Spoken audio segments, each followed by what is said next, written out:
All right, everyone, thanks for coming tonight. My name is Nicole Miller. I'm the editor of the Summit Daily News, and this is the Longevity Project. We had hoped to be in person in Breckenridge tonight, but sadly, COVID strikes again, and so we're back to being virtual, but we think we'll be back in person next year. So thanks for joining us. We know it was a big change on short notice, so we're glad for all of you to be here. For those of you who don't know, the Longevity Project is an annual public health reporting project that we do at the Summit Daily News that's really focused on how to have a longer, happier, healthier life here in Summit County. And this is the 4th year that we've done it. So this year, the focus of the whole series was really on mental health. We know it's an important topic in Summit County anytime, but particularly this year, sort of in the wake of the pandemic, it was even more important topic to discuss. Really early on in the pandemic, during the shutdown, a lot of public health experts were referring to the mental health crisis as a second pandemic, something that sort of came in the wake of that health pandemic and those issues that followed up with that. So we did a 4-part series this year, and we focused on suicide, substance use disorders. We also talked with law enforcement about their response to mental health calls. And then we took a look at access to care in Summit County and how that's really improved over the past 5 to 10 years, but also some things that are still really necessary to have locally. I have a long list of people I have to thank for working on this project, so bear with me for a second while I do that.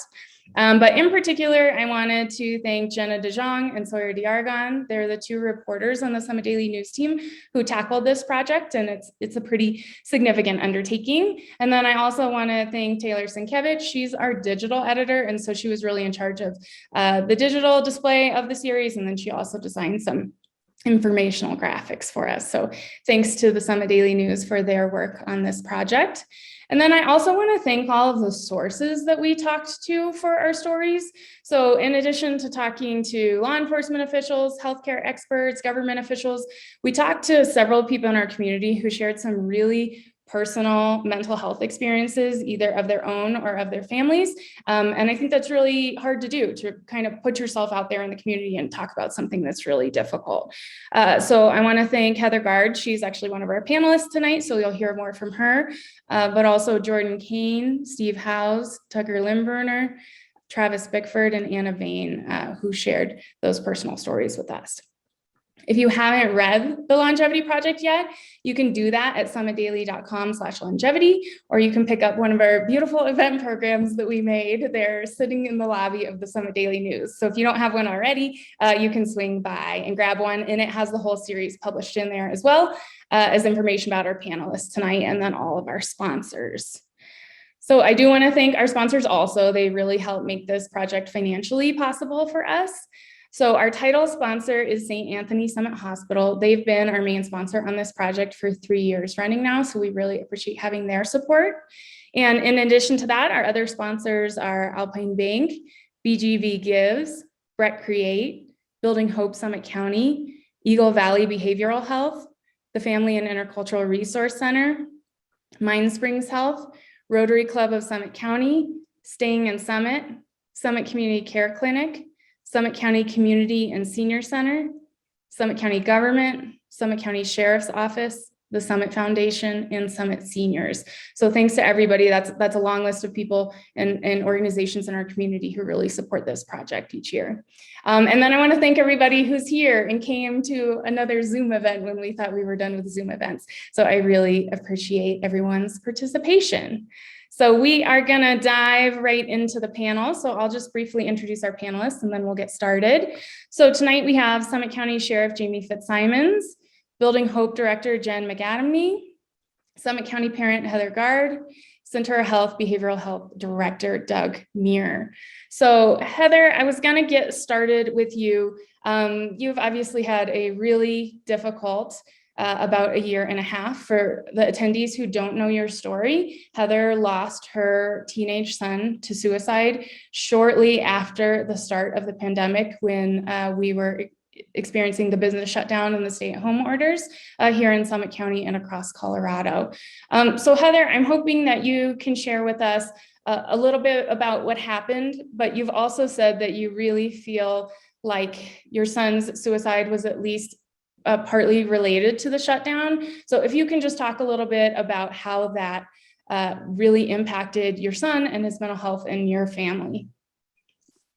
Thank you.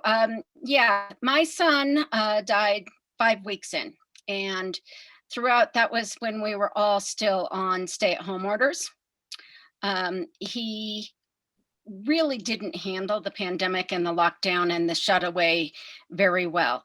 Throughout that time, he would often say things to us like, just let me go out. Okay, can I go out with one friend? Can I go out with 3 friends?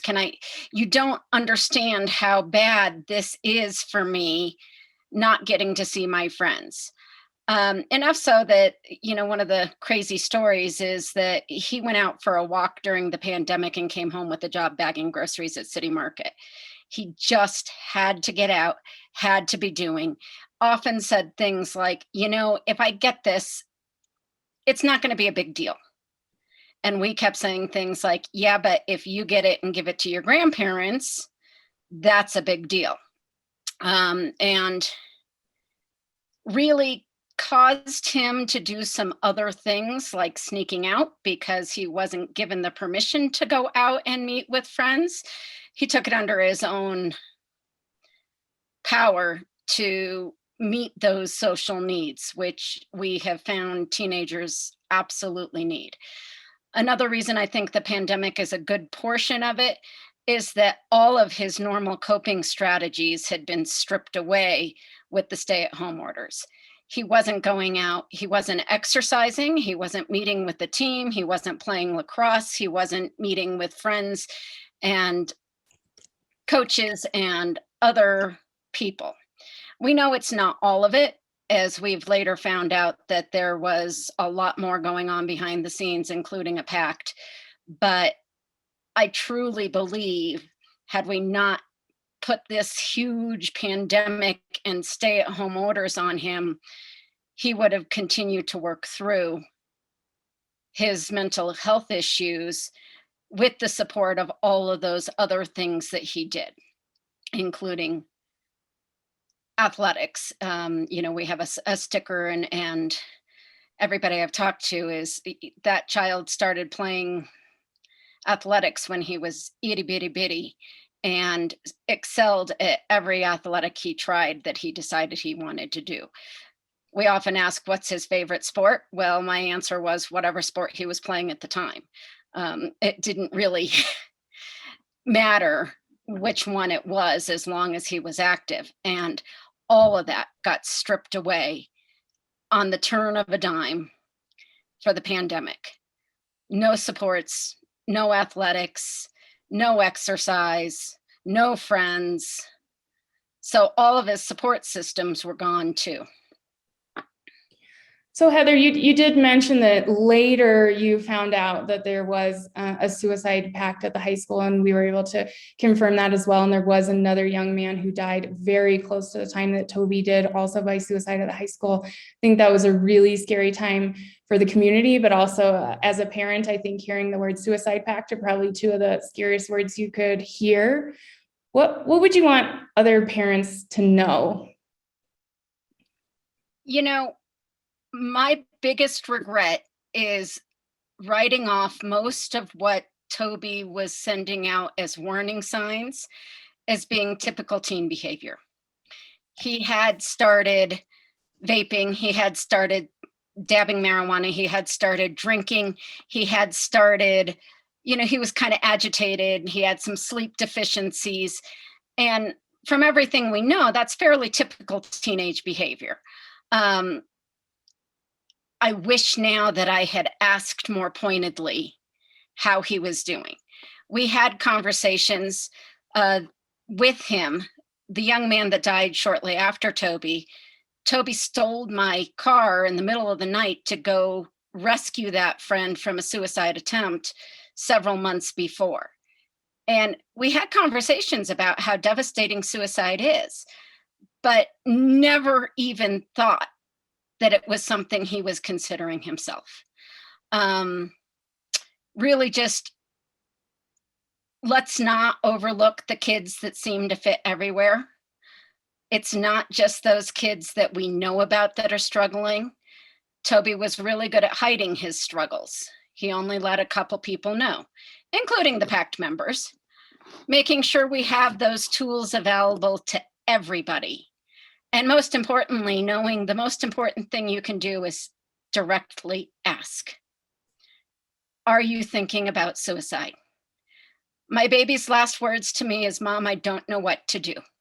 If I had had the tool at that time to ask him if he was thinking about it, he may still be with us today.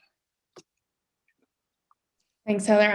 I know that's a tough story to hear. I'm sure it's a tough story to share. And I do think one of the important things that you said for anyone who's ever had any amount of suicide prevention training, it's just asking straight up, are you thinking about suicide? And that can be your way into a conversation about it, even though that's a scary thing to do, I know. So Jen, I wanted to follow up with you because one of the things Heather talked about was coping strategies. And I know that your nonprofit that you run, Building Hope, is really focused on suicide prevention, providing resources, connecting people with resources. And one of the things that you guys saw throughout the whole pandemic, but I think especially early on, was just a spike in demand of people who needed those services. In particular, I know we've reported on your scholarship program, which helps pay for counseling services for people who might not otherwise be able to afford that, and it saw a significant increase. So can you kind of talk about what you guys saw in terms of demand, and then a little bit about that program specifically? I would be happy to. Thanks, Nicole. And thank you, Heather, for continuing to share and be a voice for suicide survivors. It's so important for us to not ever stop talking about this topic and talk about it honestly and let people know that it is so important to be able to ask that question. And that's one of the best ways we can prevent suicide. So when we see friends and family or peers who are struggling.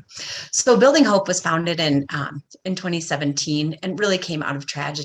We had lost 13 people to suicide in 2016, and Patty Casey was one of those people. It was a big surprise to everyone in the community. But one of the things that came out of that was a big community process, really coalescing about 60 community different stakeholders, including government, community leaders, behavioral health providers, and as a community decided to really do something about the behavioral health situation in our community and the way people were suffering.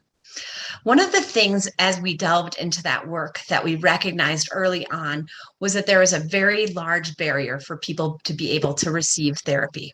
So even when they wanted to get therapy, they wanted to meet with a therapist, it was really hard to find someone. My own personal experience in the spring of 2018, I lost my mom right after Christmas that year, and both my children were dealing with really intense grief and trauma around that loss. And it took 30 phone calls for me to find a therapist for each of them. And I was fortunate that I didn't have a financial barrier to it because we had good insurance, but many people in Summit County, as we know, don't have great insurance, right? Or can't afford insurance because the premiums are still so high, even with all the wonderful work that's being done. And so access was one of the first things that Building Hope started working on, and they created a scholarship program. That scholarship program has expanded tremendously since the first year. The first year we gave out 50 scholarships, and all through FERC where we are incubating. Today, that scholarship program, if you come to Building Hope or any one of our 7 partners, including the SMART team and the Sheriff's Office at FERC, the care clinic, school-based health, all of the advocates for victims of assault, all those entities can issue a Building Hope scholarship. And that will grant that user for up to 12 sessions of therapy for free with a local provider. And we've gone one better and created a local provider network. And we now have 80 providers in that network who accept the Building Hope scholarship. So it's been a game changer for our community. When the pandemic started in 2019, we issued about, I think, just around 500 scholarships that year. And 2020 started out pacing actually around the same. In fact, we were even seeing a decrease because we knew people were doing pretty well, right? In the beginning of 2020, the economy here was bustling. People were employed.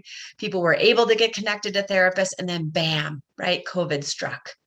And we saw at the end of April, even even before we lost Toby to suicide, we had seen an uptick. The first couple of weeks was quiet. It was like there was a settling, and everyone was kind of getting used to life being quiet.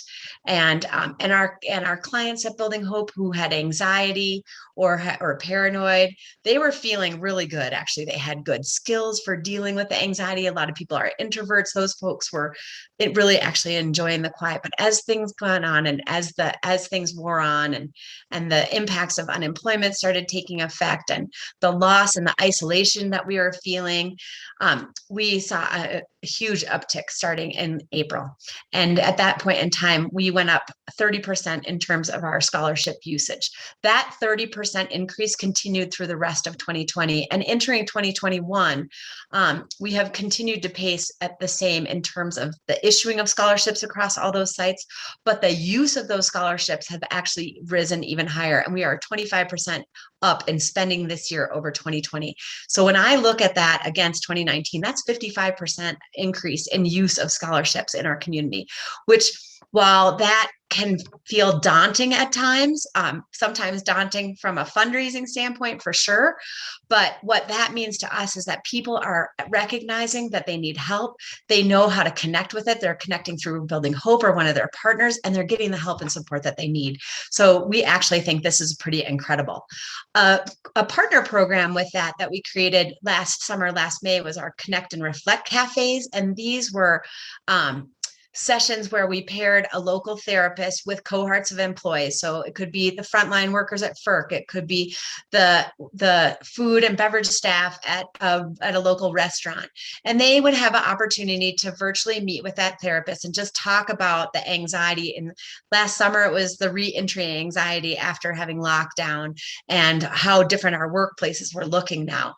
As the winter wore on, right, it was people starting to feel burnout. But those Reflect and Connect sessions, I am so proud to tell you that Summit County really stood up. 1 in 30 people in Summit County have now attended one of those sessions with a licensed therapist, which I think is pretty incredible in terms of what that means to our community, as we recognize that our mental health and wellness is very important, and they're willing to have the courage and take the steps that they need to connect with the supports that they need. Thanks, Jen. I know that the news team at Summit Daily took advantage of one of those Reflect and Connect sessions. And then even though I didn't live in Summit County at the time, I, like many people, have lost someone to suicide and was able to take advantage of counseling services through a nonprofit in my community. And that stuff is just huge. So I just want to say thank you for everything that Building Hope does in the community. But I wanted to ask you briefly, where does your guys' funding come from? How do you pay for all that? So we get about half of our funding comes through actually some of it through the local tobacco funds that the voters in Summit County passed in 2019. That pays for our youth and staffing for our connected programs and some of our scholarship. Through Strong Future funding, that was an initiative passed for mental health funding in 2018, that we use that to pay our rent and our utilities and benefits for employees, and my salary, as well as a portion of our program managers. The rest of that money that Building Hope uses to do the work that we do comes from fundraising. So grant writing to the state level, to private foundations, and then obviously donations from the public as well. Perfect. Thanks, Jen. So Jaime, I have a few questions for you about the role that law enforcement plays in all of this. And I think maybe a lot of people don't think about law enforcement when they think about mental health. But we know most of the time when someone sees or experiences a mental health crisis, somebody ends up calling 911, and that's how law enforcement typically ends up getting involved. I think potentially in the past, law enforcement officers maybe weren't very well equipped to respond to these kinds of calls, but it feels like that's changing now, particularly in Summit County. So can you talk a little bit about what you guys are working on? Yeah, I would tell you, first of all, thank you for having me, inviting me to the panel. Heather, thank you for sharing your story. Again, as Nicole said, I know how difficult this is for you. And all the people that contributed to your stories in the Summit Daily News, one more time for the third year in a row, some incredible stories. So thank you to everybody. And obviously the work that Jen does there at Building Hope and the team at Building Hope. But, law enforcement, as everybody knows, somehow ends up on the end of these calls. And what's happened, and I'm going to speak for Summit County because it's really easy to get sidetracked and to get caught up in these national narratives of things that are occurring other places in the country. But I'm really proud of the work the law enforcement, that is the sheriff's office and all the town municipal departments have done towards mental health, both in a response capacity.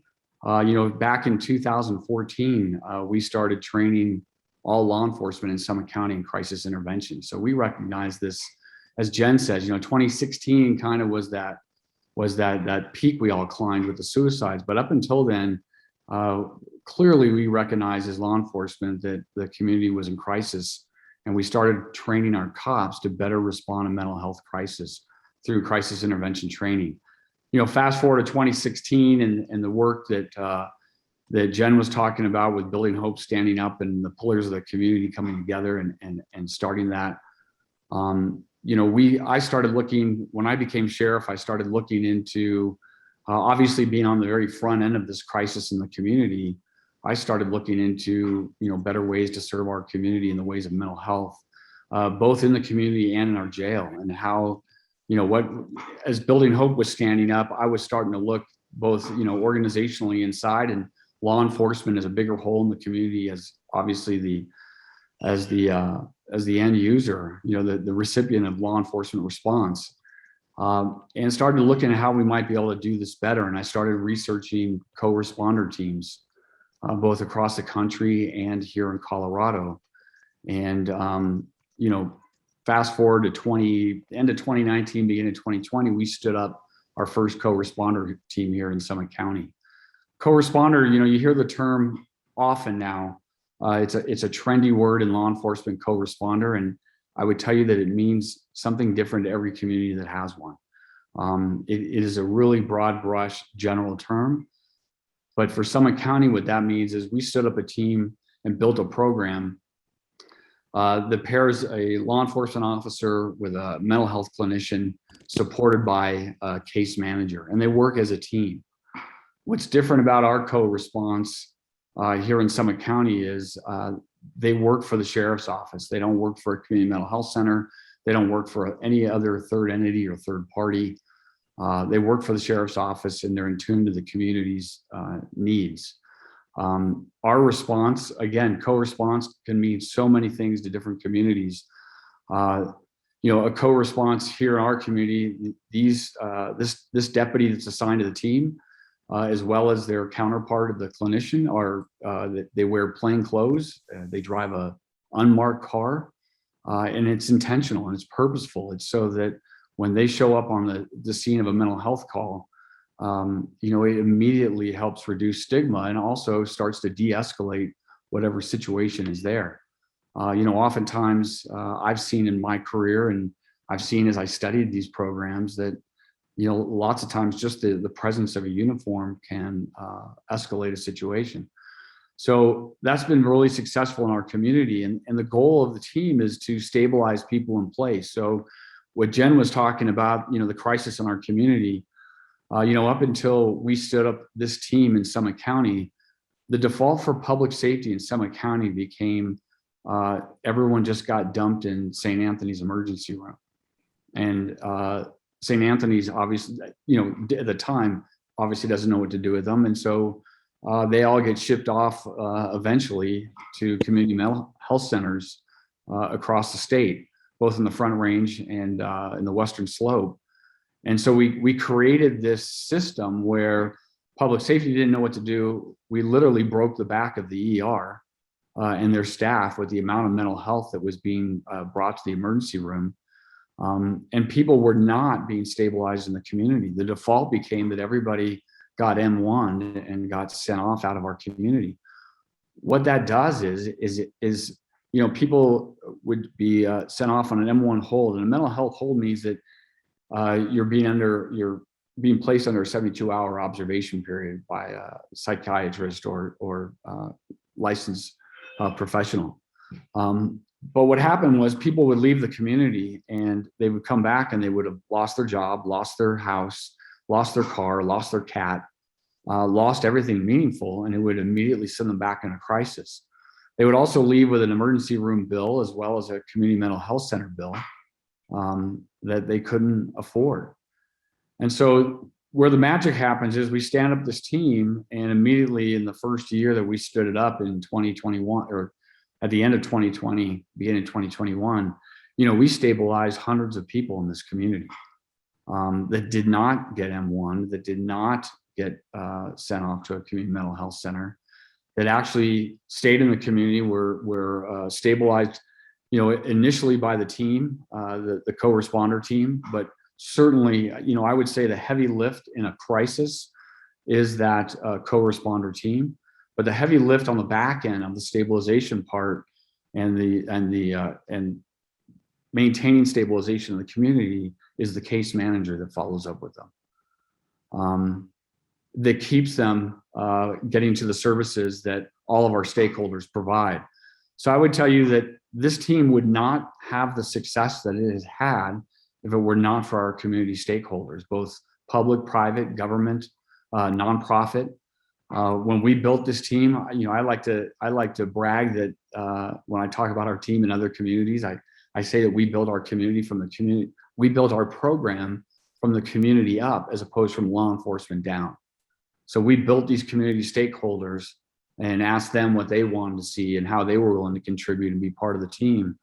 And I would tell you that there isn't a crisis today, and Jen can attest to this, there isn't a crisis today that someone could find themselves in where our team could not reach out to one of our community partners and somehow solve this crisis. So that's immense, that's huge. Coming, if you fast forward into 2021, we went from one team. We had always focused on building eventually 4 teams that would be 24 hours, 7 days a week response, 365 days a year. I certainly didn't expect that would happen a year later. A year and a half later now, we're funded for 4 teams. We do have a 24-hour response. Thank you, it's great. And one of the big changes for us is not only expanding the team and being able to provide this service 24 hours a day in the community, is we haven't had what they call mobile response in the community, mobile crisis response, since 2017, I want to say. We've been at it for a long time. We were able to secure some funding in June that we now provide mobile crisis. Now, the difference between mobile crisis and a co-response, it's easier to talk about what a mobile crisis response is not suitable for. So mobile crisis would not respond to a suicide in progress. It would not respond to someone threatening harm to themselves or others, or threatening harm with a weapon, or threatening violence. If they're too intoxicated and don't have the ability to participate in a mental health assessment, they're not a good candidate for mobile crisis, or if they have some acute medical condition. But other than that, they're a great candidate for mobile crisis. And what mobile crisis does is it removes the law enforcement component altogether. So it's a clinician that would meet with this person in crisis and try to work through that crisis with them. What we're trying to do here in Summit County, because we haven't had it in so long, is currently our co-responder team is responding to these mobile crisis calls. And then once the clinician and the client are safe together, that law enforcement partner kind of backs out of the call until we're able to carve out here in the community the difference between a law enforcement response and a non-law enforcement response. It's not as easy as it sounds because these calls are really complicated. We see them on the news all the time. The other thing that I'm proud about our program, which really is different than most communities, is our program is community-wide. So our teams go into all the jurisdictions, all the different towns, and handle these mental health calls. We are truly a county-wide response team. That is pretty unique across the state, if not unique. Or I should say, it's just not a common occurrence across the country. But it's so rewarding to listen to a police radio and listen to someone in one of the town jurisdictions, one of the police officers request a SMART team, because they realized that this call would be better handled by co-response as opposed to a law enforcement response. So just a few things happening. Yeah, and one of the things you said, you talked about people in mental health crisis getting dumped in the ER. So Doug, I want to ask you a little bit about that. Again, I know this was an issue before the pandemic, but things, the pandemic just seemed to sort of worsen every existing problem. So can you talk a little bit about what doctors are seeing on the front lines? Sure, I'd be happy to. First, I want to thank you all for including me. What a panel. Summit County gets to the yes. I've been so impressed over the years with what's being accomplished and the partnerships that exist. And St. Anthony Summit is so appreciative of the work that you're doing. And Heather, sharing your voice is so important. I lost my sister, and so this is very personal for me too. And one of the things that we're seeing is what's been described. That thankfully the work that you guys are doing is working, and so the volume of emergency department visits is hanging in there. It's about 20 to 25 a month. As Trixie and others will attest to, the acuity and the behaviors that we're seeing is definitely hitting new levels. The pandemic has put a lot of stress on our community, and we're seeing a lot of anger, and we're seeing a lot of folks that during the pandemic were not taking care of their wellness, and both from a health and a behavioral health perspective. So we're seeing very significant numbers, and we're seeing a lot of folks that are very frustrated. And so that's a unique challenge. And honestly, we're seeing a level of mental health stress that is impactful not just on the communities we're serving, but on the healthcare workers themselves. And so there's been a lot of focus on associate and provider wellness. We're losing our own right now. And so, being able to come together as a community and having that community support is really meaningful. So some of the things that we are doing is partnering with the folks on these panels and supporting the great work. The opportunity to change the outcomes for Summit County are about doing what's being done, identifying, bringing the coalitions that are already together. And on the Centura side, there's really 3 pillars that we're looking at. One is moving upstream.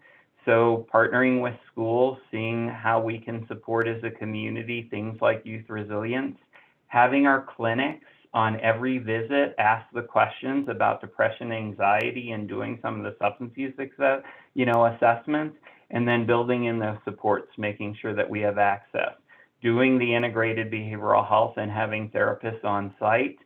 And then when there aren't providers, the creativity that Jen's talking about of enlisting providers is incredibly important. And so bringing providers in has been very beneficial. And so we've established psychiatric consultation services and resources for the medical floor patients. That's really critical in helping provide care in the moment. And then your guys' support on the transitions is really important. Additionally, one of the big challenges that Summit County has is workforce development, and a high cost of housing. And so being able to partner on workforce development plans, I think, is going to be a tremendous opportunity, and we're starting to advance those models. Looking at opportunities to provide as an employer, opportunities for folks to engage the workforce, and then how can we promote them professionally and develop them. Pulling from the communities where We need the providers. Those sorts of models and pilots are what we're doing. The care transitions are so important, and so being able to work with the care transitions team is really making a difference. And having everyone know that there's these great resources, and that even if it's in the middle of the night, that there are crisis support services available. And so, one of the things that I encourage, is for families and the community to have some of the resource numbers in the community, and definitely the state crisis number built in as a contact, because in the moment of crisis isn't when you're going to be able to access that. And so, one of the things that I encourage folks to do is to kind of build those contacts in a period where there isn't a crisis going on, and definitely have the Colorado Crisis Services number in your phone and share it with all of your Colorado contacts. So that 1-844-493-8255 number is really critical. For kids, they don't like to call, they like to text. And so if they text TALK to 38255, they can start engaging in real time to have that support dialogue going on. So, some of the things that we're really trying to focus in on is those pieces. So, the moving upstream, moving into communities, the care transitions, and then the access. And on the access side, we've got the integrated behavioral health in our communities. We have the consultative system support model. We have the psychiatric consultation. In the spring, I want to bring medication management online. And so I'm hoping to have an advanced practice nurse position supporting the clinics that are in the Summit County region. So those are some of the pieces that we're threading together. And I'm just excited to be a part of this amazing collaborative. Thanks, Doug. I just wanted to repeat a couple of those, the phone numbers, the resources. We're going to talk about suicide a lot tonight, and I just want to make sure that people have the right resources handy if they need them. So, and any of our panelists can correct me if I'm wrong on any of this, but if someone's life is in danger, you should call 911. The crisis services number that Doug said, I can repeat it now in case anybody wants to write that down. That's 844-493-8255. And there is a texting option there, which I think is so important. And then additionally, if you're just looking for mental health support, mental health services in our community, if you go to the Building Hope website, that's buildinghopesummit.org, then you can find a mental health navigation tool there, and that can really help point you in the right direction to find some additional services. Perfect. I want to thank all of our panelists so much for joining us, talking about tough stuff, hopefully offering some really good resources to people in the community who didn't know about them already. So thanks to each of you. Again, we have Jen McAtamney from Building Hope, Doug Muir from Centura Health, Heather Gard as a parent in the Summit County community, and then Sheriff Jaime FitzSimons. Thanks to all of you for joining us.